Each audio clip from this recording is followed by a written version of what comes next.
नमस्कार मराठी मंडळीवर तुमच्या सगळ्यांचं स्वागत आहे। ठाकरेंची ही 5 माणसं विधानसभेला शिंदेंचा गेम करणार असं दिसतंय।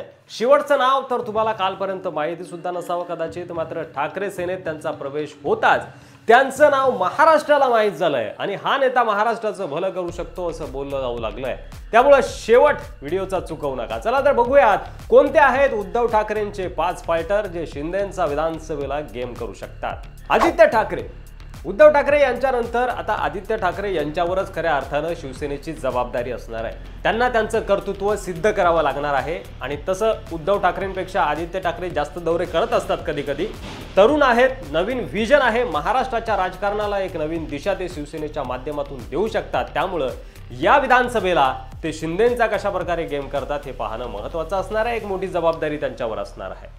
त्यानंतर प्राध्यापक बानगुडे पाटील। अमोल कोल्हेंना जसं शिवसेनेनं दाबून ठेवलं तसंच नितीन बानगुडे पाटील यांचं होतंय का अशी मला शंका आहे। प्राध्यापक, इतिहास अभ्यासक, लेखक, प्रेरणादायी वक्ते, गर्दीचं नवनवीन उच्चांक मांडीत महाराष्ट्रात होणारी त्यांची व्याख्यानेच त्यांच्या लोकप्रियतेची साक्ष देतात। शिवसेनेनं त्यांना पक्षात उपनेतेपद आणि कृष्णा खोरे महामंडळाचं उपाध्यक्षपद देऊ केलंय। पुढे 2019च्या निवडणुकीत त्यांनी कोरेगाव विधानसभा मतदारसंघात शिवसेनेचा आमदारही निवडून आणला। असा अभ्यासू माणूस जो कर्तृत्वाने शिंदेंच्या 2-4 विधानसभा पाडू शकतो। योग्य संधी मिळाली तर हा फायटर शिंदेंचा गेम करेल असं वाटतंय।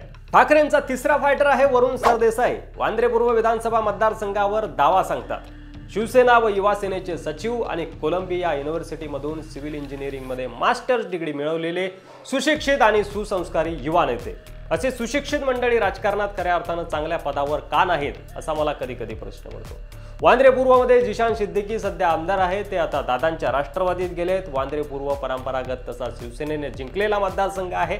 आता वरुण सरदेसाई नावाचा ठाकरेंचा हा फायटर गड जिंकून देतो का हे बघणं महत्त्वाचं असणार आहे। त्यानंतर डॉक्टर अद्वय हिरे। डॉक्टर अद्वय हिरेंना ठाकरेंनी प्रवेश दिला, तो म्हणजे खास दादा भुसे यांना धूळ चालण्यासाठी। प्रवेश होताच त्यांना ताकद दिली गेली, शिवसेनेत बंड झालं आणि लगेच डॉक्टर अद्वय हिरे यांचा प्रवेश झाला होता। डॉक्टर म्हटल्यावर त्यांचं शिक्षण सांगण्याची गरज आहे का? मधल्या काळात त्यांना ईडीबीडीचा थोडा त्रासही झाला, अटकही झाली, पण विधानसभेला ते दादा भुसेंना धूळ चारतील अशी शक्यता आहे। मालेगाव बाह्य विधानसभा हा फायटर जिंकून शिंदेंचा गेम करणार असं वाटतंय का? कमेंट करून नक्की सांगा। त्यानंतर जो फायटर महाराष्ट्राला माहित नव्हता तो म्हणजे पैठण विधानसभेत सचिन घायाळ यांचा नुकतेच ठाकरेंच्या शिवसेनेमध्ये प्रवेश झालाय। सुशिक्षित आणि व्हिजन असलेला नेता म्हणून त्यांची ओळख आहे। सीए अर्थात चार्टर्ड अकाउंटंट आहेत ते पेशानं आणि गेल्या अनेक वर्षापासून समाजसेवेत योगदान देत आहेत। विधानसभेला संदीपान भुमरे यांच्या मुलाशी त्यांची टक्कर होऊ शकते आणि भुमरेंच्या गडाला हा ठाकरेंचा फायटर सुरुंग लावणार अशी जोरदार चर्चा आहे। Last but not the least, शिंदेंचा गेम विधानसभेला भाजपच करणार असं देखील दिसतंय। यावर तुम्हाला काय वाटतंय? हे ठाकरेंचे 5 फायटर शिंदेंचा गेम करणार का? या व्यतिरिक्त शिंदेला अजितदादा आणि भाजपकडून काय धोका आहे? तुमचं मत कमेंट बॉक्समध्ये लिहायला विसरू नका।